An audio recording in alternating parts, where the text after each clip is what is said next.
Bonjour à tous, écoutez amis investisseurs, l'objectif de cette nouvelle vidéo c'est de vous présenter un peu les deux approches qui existent dans l'investissement boursier qui sont l'analyse technique qu'on appelle souvent trading ou l'analyse plutôt fondamentale que l'on va plutôt appeler investissement long terme.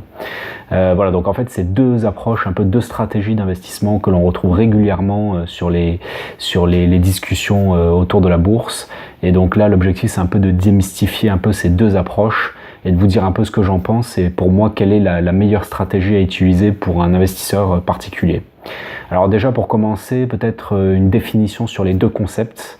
Donc analyse technique et analyse fondamentale.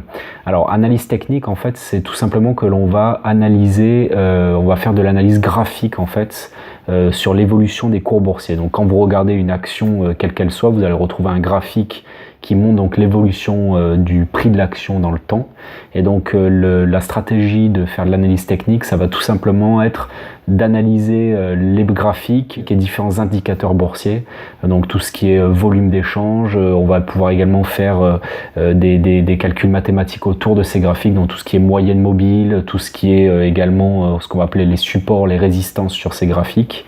Et donc on va partir d'un postulat initial qui est de dire que l'évolution de ces graphiques se répète dans le temps, c'est-à-dire que on va pouvoir trouver des configurations géométriques, statistiques, graphiques dans le temps qui vont être répétées dans le futur, et donc on va pouvoir en déduire dans un certain nombre de cas de figure l'évolution des cours boursiers. La deuxième approche, c'est l'analyse plutôt fondamentale.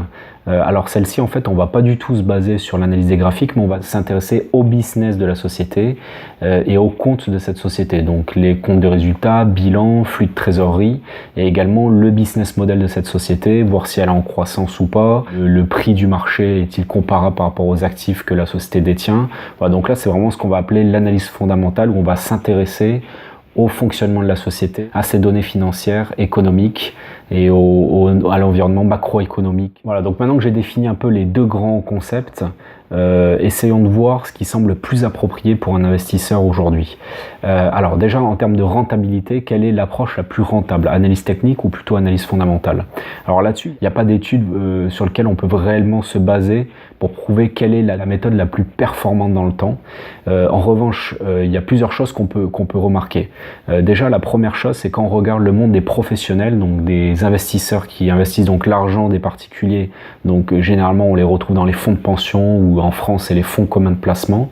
On voit très bien que la grosse majorité de ces professionnels utilisent l'analyse fondamentale pour investir. Si on prend par exemple les principaux fonds en France, comme par exemple Carmignac, Financière de l'Échiquier, H2O, voilà, tous ces fonds-là, là ça en est quelques-uns parmi des centaines voire des milliers qui existent.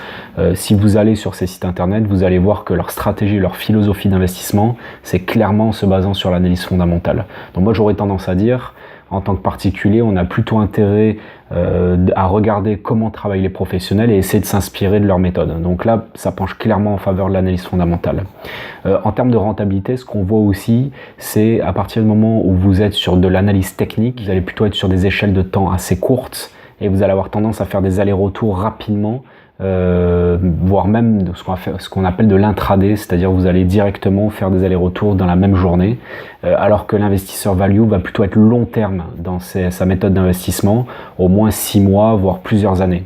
Et là, clairement, quand vous faites des achats ou des ventes d'actions, il y a des frais du broker qui existent. Alors ça va être des frais qui peuvent être très minimes, de quelques euros par transaction en fonction des sommes des transactions. Généralement c'est plutôt autour de 0,1 à 0,3% des transactions sur les courtiers en ligne, mais clairement les brokers eux ont tout intérêt à vous inciter à aller sur l'analyse technique, étant donné que ça va directement les enrichir parce que vous allez faire beaucoup plus de transactions que quelqu'un qui est sur l'investissement fondamental et qui va donc être beaucoup plus long terme. Donc j'aurais tendance à dire que d'un point de vue rentabilité, il faut faire attention parce que l'analyse technique va générer des frais de courtage bien supérieurs à l'analyse fondamentale. Voilà, donc ça peut évidemment jouer, et ça c'est, je pense, aussi une des raisons pour laquelle l'analyse technique, on retrouve énormément d'informations, ou en tout cas il y a énormément de médiatisation autour de cette stratégie et de publicité également, parce que c'est clairement ce qui enrichit les banquiers de pouvoir plutôt faire des transactions très régulièrement plutôt que d'être sur le long terme. Alors maintenant sur la simplicité de mise en place entre les deux stratégies. D'un côté vous avez l'analyse technique, donc comme je le disais en introduction, qui va se baser sur l'évolution des graphiques et donc vous allez en déduire en fonction d'un certain nombre d'indicateurs vos stratégies d'achat et de vente des actions. La formation initiale pour faire l'analyse technique peut être assez courte, c'est-à-dire avec 4 ou 5 indicateurs vous allez pouvoir commencer à faire ce qu'on appelle de l'analyse technique.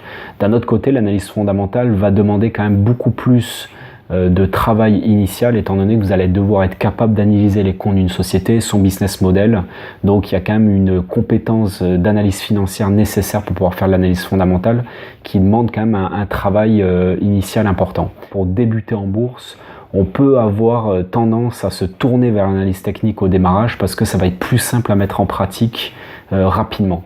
Je pense que c'est clairement un piège étant donné que pour les gens qui font de l'analyse technique à haut niveau, il y a quand même beaucoup de connaissances à avoir, étant donné que l'analyse technique, on va dire plus avancée, requiert également pas mal de connaissances, notamment mathématiques, pour faire des indicateurs plus complexes. Donc je pense que voilà, les gens qui débutent en bourse peuvent se laisser un peu berner par l'analyse technique en ayant beaucoup de publicité sur internet sur cette stratégie-là et en pouvant très rapidement avec 3-4 indicateurs commencer à créer une stratégie qui risque d'être très peu performante sur le long terme. Le quatrième point, qu'est-ce qui est le plus chronophage entre les deux stratégies?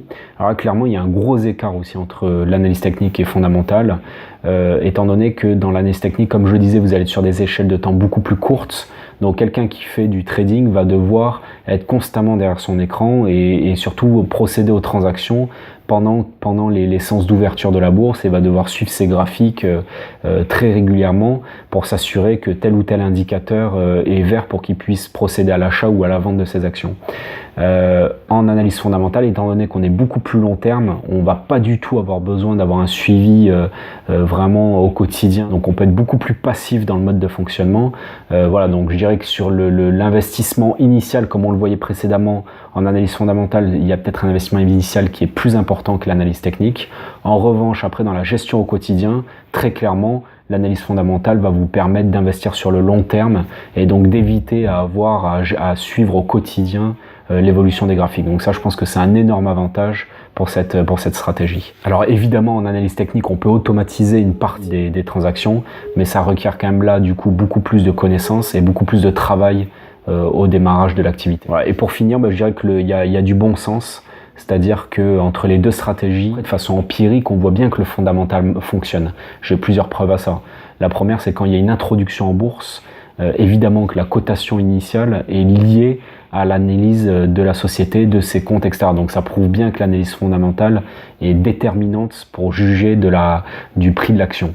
Un deuxième exemple tout simple, c'est quand vous avez des annonces de résultats de la société ou parfois des profit warnings, tout de suite il y a l'action qui va s'écrouler si c'est un profit warning ou si les résultats annoncés sont bons, va en profiter dans le sens favorable. Donc ça prouve bien que les fondamentaux de la société ont un impact important sur les cours boursiers. Et enfin, un troisième exemple, une opération de la société, comme par exemple verser un dividende ou une augmentation de capital ou une réorganisation de l'actionnariat, va directement également avoir un impact sur le cours de l'action. Voilà, donc pour conclure, pour ma part, moi clairement, vous l'avez compris également sur les dernières vidéos peut-être que j'avais faites, je vais avoir un focus sur l'analyse fondamentale qui me semble être le plus pertinent et qui a fait ses preuves de par les professionnels qui investissent de cette manière-là. Tous les grands noms de l'investissement, Warren Buffett, Leach, etc., Graham, c'est tous des gens qui ont utilisé l'analyse fondamentale et qui ont eu les meilleures performances boursières sur le long terme.